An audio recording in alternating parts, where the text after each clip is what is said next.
शिवाजी महाराज ने मुगलों को कभी भी दक्कन यानी पश्चिमी और दक्षिणी भारत पर पूरी तरह से अधिकार नहीं करने दिया। शिवाजी महाराज की गुरिल्ला युद्ध नीति ने मुगलों को हमेशा परेशान किया।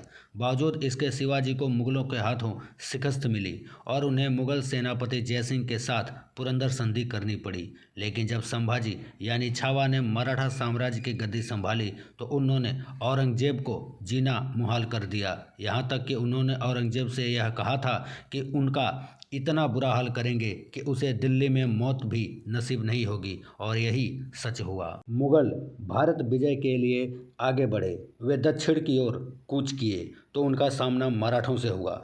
मराठों की युद्ध नीति बहुत ही खास थी और मुगलों ने भी यह माना कि मराठों को हराए बिना दक्कन पर कब्जा नहीं कर सकते, और यह उतना आसान भी नहीं है। मराठों और मुगलों का पहला सामना सन 1615 में हुआ और जहांगीर ने कुछ मराठा सरदारों को अपने साथ भी कर लिया। शिवाजी के पिता शाहजी भी मुगलों के साथ हो गए थे, लेकिन बाद में वे उनसे अलग हो गए। मराठा शासकों में छत्रपति शिवाजी और संभाजी राजे ने ही मुगलों को कड़ी टक्कर दी और उन्हें कई बार घुटने पर ला दिया।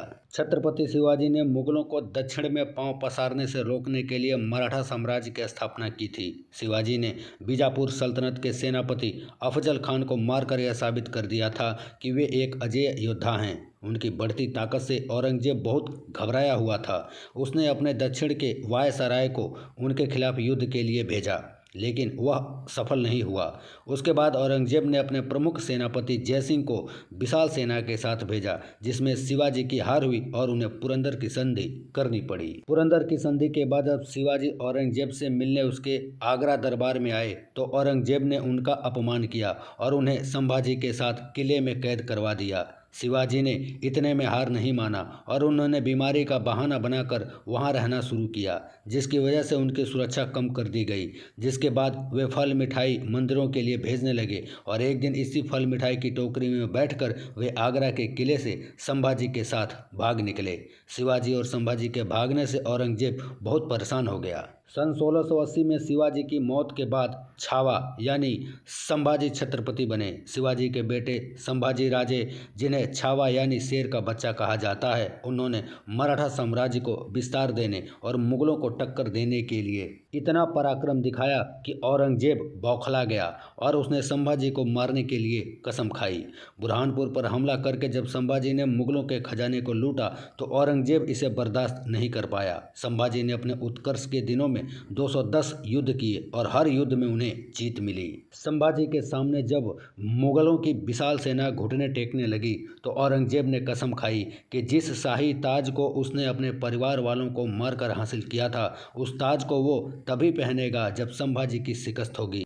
संभाजी के अपने साले गन्नौजी शिर्के और सौतेली माँ के साजिशों की वजह से संगमेश्वर के युद्ध में संभाजी को बंदी बना लिया गया। औरंगजेब के सामने जब संभाजी को प्रस्तुत किया गया तो उसने संभाजी से जीवन दान के बदले संपूर्ण मराठा साम्राज्य का आधिपत्य मांगा और उनसे इस्लाम कबूल करने को कहा। छत्रपति संभाजी महाराज ने सिर्फ 22 साल की उम्र में अपना पहला और 32 साल की उम्र में जीवन का आखिरी युद्ध लड़ा था। मुगल शासक औरंगजेब तो उनसे जीतने का सपना ही देखता रह गया। ये कहानी है मराठा साम्राज्य के मुखिया छत्रपति शिवाजी महाराज के बेटे छत्रपति संभाजी महाराज की, जिन्हें शिवाजी प्यार से छावा कहते थे। 14 मई 1657 को छत्रपति शिवाजी के बड़े बेटे संभाजी राजे का जन्म महाराष्ट्र के पुणे से लगभग 50 किलोमीटर दूर पुरंदर के किले में हुआ था। वह शिवाजी महाराज के सबसे बड़े बेटे थे। केवल 2 साल के थे तभी उनकी मां का निधन हो गया, इसलिए उनका पालन पोषण शिवाजी महाराज की माता जीजाबाई ने किया था। संभाजी महाराज को छत्रपति शिवाजी महाराज प्यार से छावा बुलाते थे, जिसका अर्थ होता है शेर का बच्चा। छत्रपति शिवाजी महाराज के 3 अप्रैल 1680 को निधन के बाद उनके उत्तराधिकारी को लेकर संशय खड़ा हो गया, क्योंकि उन्होंने कोई वसीयत नहीं छोड़ी थी। संभाजी तब छत्रपति से नाराजगी के चलते उनके पास नहीं थे और उनकी सौतेली मां सोयराबाई अपने बेटे राजा राम को उत्तराधिकारी बनाना चाहती थी। 21 अप्रैल 1680 को उन्होंने ऐसा कर भी दिया। हालांकि संभाजी महाराज को इसकी जानकारी मिल गई तो 22 साल के संभाजी ने एक एक कर मराठा साम्राज्य के किलों पर अपना अधिकार कर लिया और अंततः 20 जुलाई 1680 को छत्रपति के रूप में सिंहासन संभाल लिया। तब राजा राम की उम्र केवल 10 साल की थी। संभाजी महाराज छत्रपति बने तो अपने पिता शिवाजी महाराज की तरह ही मुगलों से जंग जारी रखी। सन 1682 में औरंगजेब तेजी से दक्कन पर कब्जा करने के लिए बढ़ा और मराठा साम्राज्य को चारों ओर से घेरने की तैयारी कर ली, पर संभाजी के सामने एक भी ना चली। गुरिल्ला युद्ध से संभाजी ने अपने से कई गुना बड़ी मुगल सेना को कई बार हराया। मुगल एक के बाद एक हमले करते रहे, पर सन 1685 तक मराठा साम्राज्य का कोई हिस्सा हासिल नहीं कर पाए। फिर भी औरंगजेब की कोशिशें जारी रहीं। इस हमले में संभाजी के पकड़े जाने के बाद मुगल उन्हें बहादुरगढ़ ले गए। औरंगजेब ने संभाजी से इस्लाम कबूल करने को कहा तो संभाजी नहीं माने। इस पर उनके हाथ और गर्दन को लकड़ी के तख्ते में फंसाकर बेड़ियों में रखा जाने लगा। इसी बीच एक मौके पर औरंगजेब ने संभाजी से नजरें नीची करने के लिए कहा तो संभाजी ने लगातार उसको घूरना शुरू कर दिया तो औरंगजेब ने उनकी आंखें निकलवा दी। संभाजी पर इस्लाम अपनाने का दबाव बनाने लगा, लेकिन इसके बावजूद भी संभाजी औरंगजेब की बातों में नहीं आए और उन्होंने इस्लाम कबूल नहीं किया।